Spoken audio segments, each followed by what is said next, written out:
Վարչապետ Նիկոլ Փաշինյանը տիկնոջ Աննա Հակոբյանի և իր թիմակիցների հետ Երևանի Սուրբ Գրիգոր Լուսավորիչ Մայր եկեղեցում մասնակցել է Սուրբ Ծննդյան առթիվ մատուցված պատարագին։ Պատարագից հետո վարչապետի նախաձեռնությամբ մեկնարկել է ուխտերթը, որը Սուրբ Գրիգոր Լուսավորիչ եկեղեցու բակից ուղղվել է դեպի Սուրբ Աննա եկեղեցի։ Ուխտերթին մասնակցել են նաև բարձրաստիճան պաշտոնյաներ՝ արտաքին գործերի նախարար Արարատ Միրզոյանը, պաշտպանության նախարար Սուրեն Պապիկյանը, ազգային ժողովի նախագահ Ալեն Սիմոնյանը, քաղաքացիական պայմանագիր խմբակցության ղեկավար Հայկ Կոնջորյանը եւ այլք։ Երթի ավարտին Սուրբ Աննա եկեղեցու բակում Նիկոլ Փաշինյանը հանդես է եկել ելույթով, ընդգծելով, որ ուխտերթն ունի խորհրդանշական իմաստ։ Շատ կարևոր է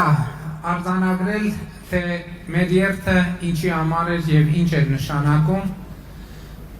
Ըստ էության մենք այսօր վերահաստատվում ենք որպես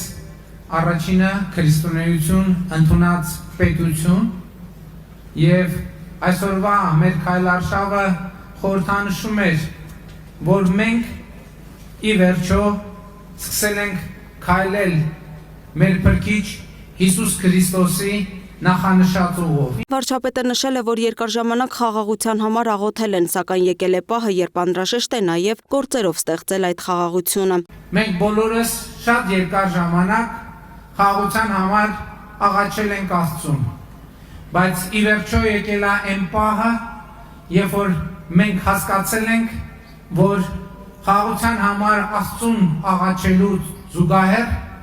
մենք ինքներս պետք է մեր որոշումներով, մեր գործողություններով, մեր քայլերով ստեղծենք այդ խաղաղությունը։ Եվ այսօր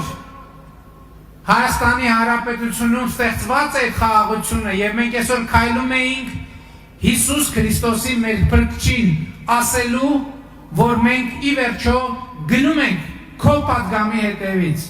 եւ մենք ստեղծում ենք խաղաղություն։